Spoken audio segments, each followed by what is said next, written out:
आदरणीय भाई आनंद कुमार जी, डॉक्टर सुरेश खैरनार साहब और हमारे तमाम मंच पे बैठे हुए सीनियर साथी सुरेंद्र किशोर जी,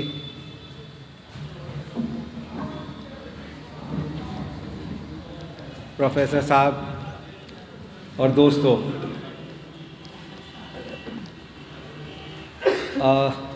इस ठिठुरती सर्दी में भाई आनंद कुमार जी ने इस उम्र में, अब ये मानते नहीं हैं लेकिन हमारे लिए तो बुज़ुर्ग हैं, 70 से ऊपर हैं, मेरठ से दिल्ली तक जो मशाल जलाने का काम किया है, मैं उनको खंदा पेशानी के साथ सलाम करता हूँ और उनके जज्बे को सलाम करता हूँ। उनके साथ जो साथी तमाम लोग चले हैं उनको सलाम करता हूँ।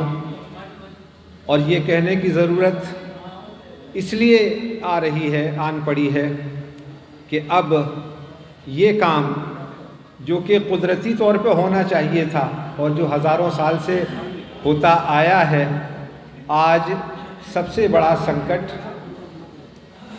उसी के ऊपर आ चुका है और आज भाई भाई का गला काटने के लिए खड़ा नज़र आता है। और हम लोग इसीलिए आप लोगों के साथ ईदगाह से यहाँ तक ये नारा लगाते चले कि हिंदू मुसलमान आपस में हाथ बढ़ा रहे हैं, हाथ मिला रहे हैं, सद्भावना जिंदाबाद, देश को बचाना। वाकई आज देश के सामने, ख़ास करके आज़ाद हिंदुस्तान में पिछले 75 वर्षों में इतना बड़ा संकट पहले देखने को नहीं मिला, क्योंकि आज सिर्फ एक ही बात लोगों को बताई जा रही है और वो है नफ़रत, नफ़रत और सिर्फ नफ़रत। और उस नफ़रत की खेती पर चुनाव जीते जा रहे हैं। पिछले 8 वर्षों से हम ये सिलसिला देख रहे हैं। 2014 में ये सिलसिला शुरू हुआ था। अगर आप लोग थोड़ा सुन लेंगे मेरी बात तो मैं अपनी बात कह पाऊँगा, और अगर आप लोग बातचीत करते रहेंगे तो शायद मेरी बात आप तक नहीं पहुँच पाएगी। शुक्रिया।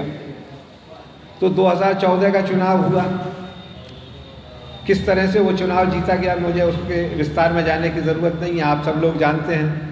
लेकिन फिर उसके बाद 2017 का उत्तर प्रदेश विधानसभा का चुनाव, 2019 का लोकसभा चुनाव और अभी साल भर पहले उत्तर प्रदेश विधानसभा का चुनाव।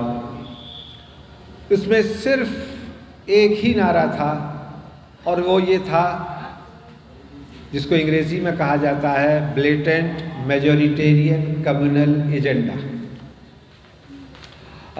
मैं शुक्रगुज़ार हूँ, बड़ी मोहब्बत मुझे मिलती है बड़े भाई आनंद कुमार साहब से हमेशा, और इन्होंने ये इज़्ज़त अफजाई की, मुझे सम्मान दिया यहाँ आप लोगों के बीच में बुला करके, मैं बेहद शुक्रगुज़ार हूँ। अब उन्होंने जिन बातों का जिक्र किया था उसके बारे में भी थोड़ा सा बताता चलूँ, क्योंकि आप लोग लोनी के रहने वाले हैं और लोनी से मेरठ ज़्यादा दूर नहीं है जहाँ से ये लोग चल कर के आ रहे हैं। तो 1987 में आप लोगों को शायद याद हो, और कुछ शायद उस वक्त पैदा ना हुए हों या उसके बाद पैदा हुई पीढ़ी हो, 3 महीने तक बड़े खौफनाक फसादात हुए थे। अप्रैल से शुरू हुए थे, मई, जून और जुलाई के पहले हफ्ते तक वो चले थे। दंगे तो देश भर में बहुत जगह होते हैं, आपस में लोग लड़ते हैं, लेकिन कुछ दिन बाद फिर उन घाव को भूल जाते हैं, फिर साथ में रहने लगते हैं, क्योंकि यही हमारी मिली-जुली संस्कृति है, यही हमारी गंगा जमनी तहज़ीब है। लेकिन मेरठ में जो हुआ 22 मई 1987 को, वो एक ऐसा खौफनाक हादसा था कि जो आज़ाद हिंदुस्तान में आज तक दूसरी उसकी कोई मिसाल नहीं मिलती। और वो मामला क्या था? कांग्रेस की हुकूमत थी, केंद्र में राजीव गांधी की सरकार थी, उत्तर प्रदेश में वीर बहादुर सिंह की सरकार थी, और जब दंगा चल रहा था उसी समय उस वक्त के जो गृह राज्य मंत्री थे पी चिदम्बरम साहब, उन्होंने एक खुफिया मीटिंग की। वहाँ की जो लोकल मेंबर पार्लियामेंट और कैबिनेट मिनिस्टर थीं मोहसिना खिज़वई, उनको बाहर बैठा दिया गया। और ये वाक़या जो मैं आज आपसे बता रहा हूँ, ये उस वक्त मैंने एज ए रिपोर्टर रविवार मैगज़ीन में रिपोर्ट किया था।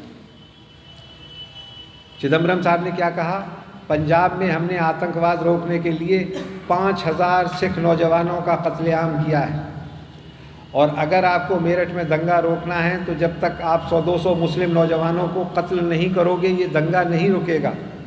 नतीजा ये कि सरकार का हुक्म अफसर हरकत में आए।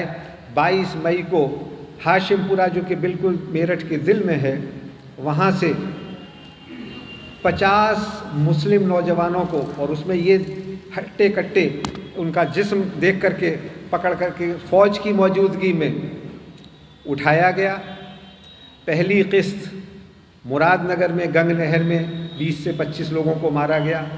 दूसरी किस्त हिंडन नदी पे थाना लिंक रोड में यूपी दिल्ली बॉर्डर पर, वहाँ अंजाम दी, और इस तरह से 50 मुस्लिम नौजवानों को गोली मारकर नहर में बहा दिया गया, नदी में बहा दिया गया।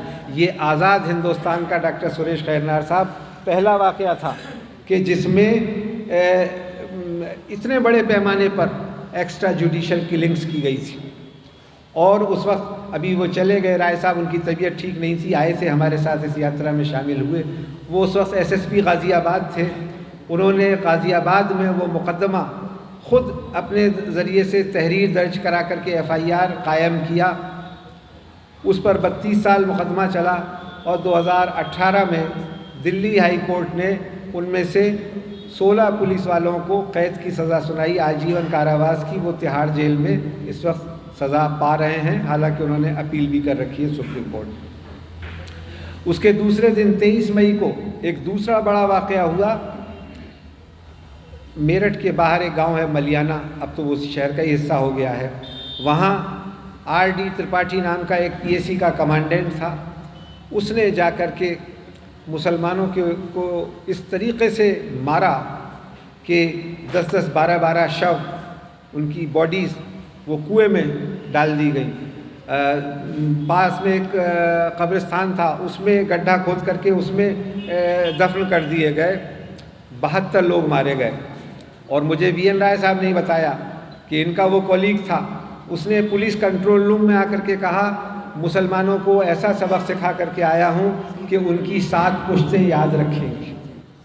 ये अब उसके ख़िलाफ़ हमने इलाहाबाद हाई कोर्ट में मुकदमा दायर किया हुआ है, उसकी तारीख़ें चल रही हैं। हाशिमपुरा में तो इंसाफ हो गया, हम चाहते हैं कि मलियाना में भी इंसाफ हो, ताकि आने वाली नस्लों को कम से कम ये पता चले कि किस तरह के जुल्म और ज़्यादतियाँ इस हमारे देश में लोकतंत्र के नाम पर, जमहूरियत के नाम पर, सोशलिज़म के नाम पर अंजाम दिए गए। और उसके बाद अभी 1.25 साल हुआ, दिसंबर 2021 में, आप लोगों को शायद याद हो, हरिद्वार में एक तथाकथित धर्म संसद हुई थी। उस धर्म संसद में खुलेआम मीडिया की मौजूदगी में ये कहा गया कि मुसलमानों का कत्लेआम किया जाएगा, जेनोसाइड किया जाएगा, नरसंहार किया जाएगा। ये ख़बरें जब हमने सुनी, देखी, पढ़ी तो लगा कि शायद एडमिनिस्ट्रेशन कुछ हरकत में आएगा, इनके ऊपर कुछ सो मोटो कार्रवाई होगी। लेकिन जब 1 महीने तक आनंद भाई कोई कार्रवाई नहीं हुई, तब हम लोग सुप्रीम कोर्ट गए। मैंने और अंजना प्रकाश, एक पटना हाई कोर्ट की रिटायर्ड जज हैं, दोनों ने मिलकर के PIL दायर की। कपिल सिब्बल ने कहा, मैं बिना कोई पैसा लिए हुए आपका ये मुकदमा लड़ूंगा। उसने हमारे मुकदमे की पैरवी की, और उसका नतीजा ये हुआ कि उत्तराखंड और उत्तर प्रदेश की पुलिस हरकत में आई। और वो जो वसीम रिजवी नाम का व्यक्ति, जो बाद में कोई त्यागी बन गया है, जिसने भी अनाप शनाप बयान दिए थे, और डासने का एक स्वामी जो भगवाधारी है, वो जो कहता था कि कई राज्यों के मुख्यमंत्री और केंद्र सरकार के मंत्री मेरे पैर छूते हैं, मुझे कोई बाल बांका भी नहीं कर सकता, उसको जेल जाना पड़ा। तो हाल ही के दिनों में, आनंद भाई आपकी जानकारी के लिए, शायद आप इतने व्यस्त रहते हैं कि ना ये नज़र गई हो, अभी 13 जनवरी को तारीख़ थी, अभी अगले महीने फिर तारीख़ है। और उसमें देखिए, ये बात मैं क्यों कह रहा हूँ, ये इसलिए बता रहा हूँ कि माहौल क्या हो गया। उत्तराखंड की सरकार, उत्तर प्रदेश की सरकार, डासना में उसने अपने मंदिर के बाहर लगा रखा है, गैर हिंदुओं का प्रवेश, खासकर मुसलमानों का प्रवेश वर्जित है। उस मंदिर के बाहर उसने आज भी ये नोटिस लगा रखा है। उसने ऊना में, हिमाचल प्रदेश में धर्म संसद की, तथाकथित धर्म संसद, और दिल्ली में की। इन 4 राज्य सरकारों ने उसके खिलाफ कोई कार्रवाई नहीं की। जब हमने सुप्रीम कोर्ट में अपनी PIL में बताया कि ये दिल्ली में भी इस तरह से यहाँ हरकतें हुई हैं, तो दिल्ली पुलिस ने 50 पेज का हलफनामा मेरे ख़िलाफ़ दायर किया कि कुर्बान अली ने अदालत का वक्त बर्बाद किया है, यहाँ तो कोई ऐसी नफ़रत आमेज़ कोई आयोजन हुआ ही नहीं। जब हमने उसके सबूत दिए तब और अदालत ने उनको डांटा, तब वो दूसरा हलफनामा लेकर के आए जिसमें उन सारी बातों को माना गया जो हमने कहा। उसकी वजह, मैं ये बैकग्राउंड आपको इसलिए बता रहा हूँ कि आज माहौल ये है इस देश में। अभी आप देख रहे हैं कि BBC की एक फ़िल्म को लेकर के क्या हंगामा है। इंदिरा गांधी तो तानाशाह थी, इमरजेंसी उसने लगाई, बहुत जुल्म ज़्यादती की, उसको कीमत चुकानी पड़ी, और दोबारा जब 80 में वो वापस आई थी तो उसको ये कहना पड़ा कि इस तरह के काम दोबारा नहीं होंगे, ये हमसे गलतियाँ हुई थी। लेकिन ये लोग जो राष्ट्रवाद के नाम से, छद्म राष्ट्रवाद के नाम से, सूडो सेक्युलरिज्म के नाम पे जो माहौल बना रहे हैं कि सिर्फ हिंदुओं को एकजुट करना है और उस बहाने से हमें सरकार बनानी है, सत्ता में रहना है, ये इस मुल्क का मिजाज नहीं है। आज BJP के 400 से ज़्यादा MP हैं लोकसभा और राज्यसभा मिला करके, उनमें एक भी मुसलमान नहीं है, एक भी ईसाई नहीं है, गलती से एक सिख है। क्या इसे आप पार्टिसिपेटरी डेमोक्रेसी कहेंगे? क्या आप इसे इंक्लूसिव डेमोक्रेसी कहेंगे? क्या हिंदुस्तान का यही चरित्र है? हिंदुस्तान में तो उस वक्त में कि जब डेमोक्रेसी का कंसेप्ट नहीं था, तब यहाँ सर्वधर्म समभाव की बात होती थी, वसुधैव कुटुंबकम की बात होती थी, और हज़ारों साल से हम लोग साथ साथ एक रहते आए हैं, हिंदू हो, मुसलमान हो, सिख हो, ईसाई हो। मुसलमानों की या तथाकथित जिसको इस्लामी हुकूमतें कहा जाता है, उसका भी दौर देख लीजिए। कभी भी 1000 साल में पिछले इस देश में, जब पाकिस्तान और बांग्लादेश भी इस मुल्क का हिस्सा थे, मुसलमानों की आबादी 25% से ज़्यादा नहीं हुई। आज तो जनसंख्या के आंकड़ों के मुताबिक 14% से ज़्यादा नहीं है।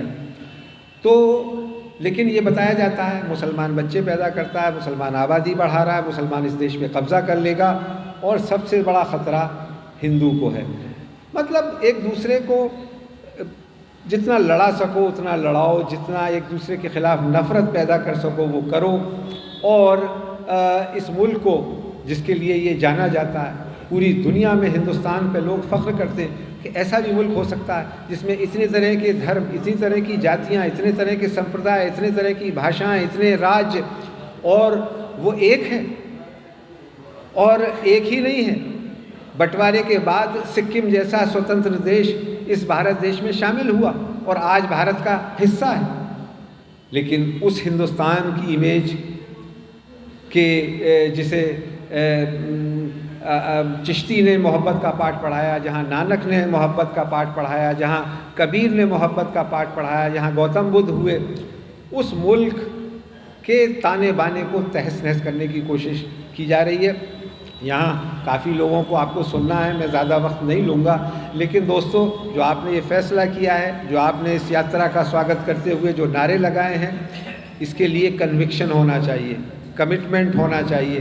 क्योंकि जो लोग आज सत्ता में हैं वो शायद कल नहीं रहेंगे, लेकिन जो नुकसान इस मुल्क को पहुँचा देंगे वो उसकी भरपाई सदियों में हो पाएगी। इसलिए ये बहुत ज़रूरी है ऐसे माहौल में जहाँ नफ़रत का बाज़ार गर्म हो, वहाँ मोहब्बत की बात की जाए, वहाँ प्यार की बात की जाए। और इसलिए आनंद भाई और उनके तमाम साथी जो इस कड़कड़ाती सर्दी में, जबकि हम लिहाफ और रज़ाई से बाहर निकालने की हिम्मत नहीं कर पाते, ये लोग सड़क पे हैं और प्यार और मोहब्बत का संदेश देते हुए इस देश की एकता और अखंडता को मजबूत बनाने का काम कर रहे हैं। उनको हज़ारों सलाम और बहुत बहुत शुक्रिया।